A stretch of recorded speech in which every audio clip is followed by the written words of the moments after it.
One thing we haven't talked about is if you want to write a command line program that gets arguments from the users, how do you do that? So let's take a quick look at that. So there's a sort of a convention for the names that get passed into main. You've been seeing main like this, but it actually can take some parameters. This is the argument count, and these names are the convention. You can name them anything you want, but this is what you most likely will see. And then the other one is, so this is, you've learned about pointers, so this is a pointer to a car, and it actually gets an array of these, which would be the same as a pointer to a car, since an array is passed as a pointer, but this is kind of standard, so just stick with this. Okay, so there's the signature, and then it helps to know that the first element in this array would be the name of the program itself, so this is always going to be at least one. So let's just print out, let's just say what, argument count,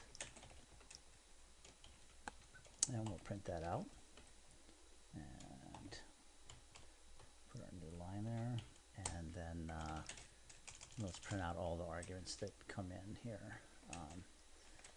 So we'll just do the for loop with a temporary variable, and we'll call it I, while I is less than argc. Okay, so then we just want to see out, we won't do anything fancy, let's just put out the actual argv of I separated by a new line character. Okay, so let's build that.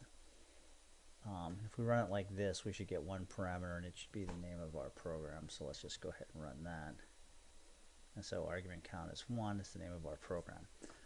So now you could go to where your exe is built on your hard drive and run it from inside, a command prompt under Windows. But you can also do it from inside Excel. So down here under Run Configurations, you just come to the Run Configuration, and let's make this a little bit fit here. I've got a lot of them here, but so here's the one we're working on right now that was created.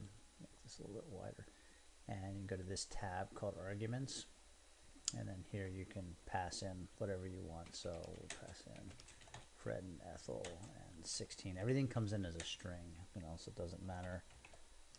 34.5, if they're numbers, you have to do that conversion yourself. And if we have a chance, we'll take a look at that. Okay, so I just hit run, and so it ran the program. So now you can see the count get a little bit bigger. So the count is now 5, the name of our program, and then the 4 parameters I passed in: Fred, Ethel, 16, and 34.5. Okay. So there's a lot of C library routines that'll do numerical conversion. My preferred way is to stick with C++ and use the stream tools. So you can say include stream here. So let's create a couple of helper functions here. Let's just call this string to int, and we'll take in standard string. We'll just call it int string, and we need to include string handling here as well. Matter of fact, while I'm here, I'll just do this. I don't need that. Okay. All right. So you only ever need to write these once. So you create a string stream. Let's call it SS. And actually, those are in standard as well. And then we're just going to take our input string and put it in our string stream. I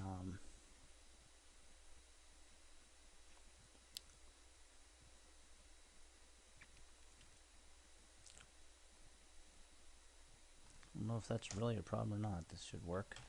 And then let's just call this our output value. And then string streams work both ways. We can just write that right into output value, and it'll do the conversion for us. let's see if, okay, so it was just a red herring. And of course I haven't returned it. So I want to return output value like that.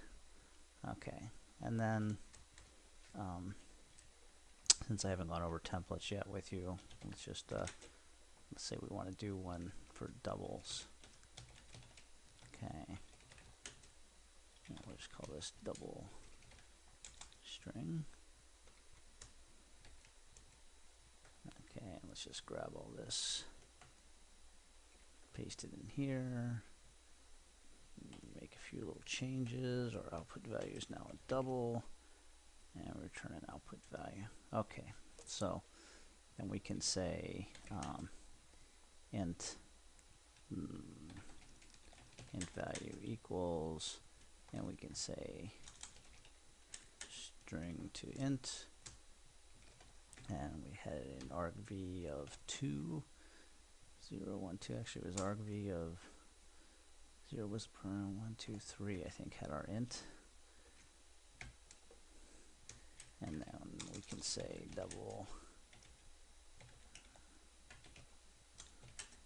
equals string to double, argv of 4,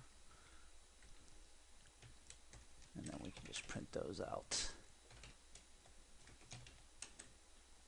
Int value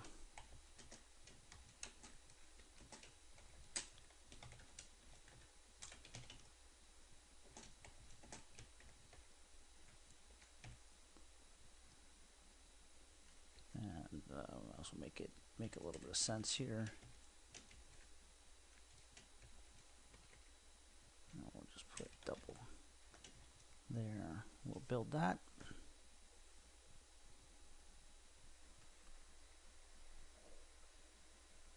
There you go. So there's an example of getting some command line input and printing out the strings. We printed these out as strings, and then down here we converted this one to an actual integer, and the 34.5 we converted to a double.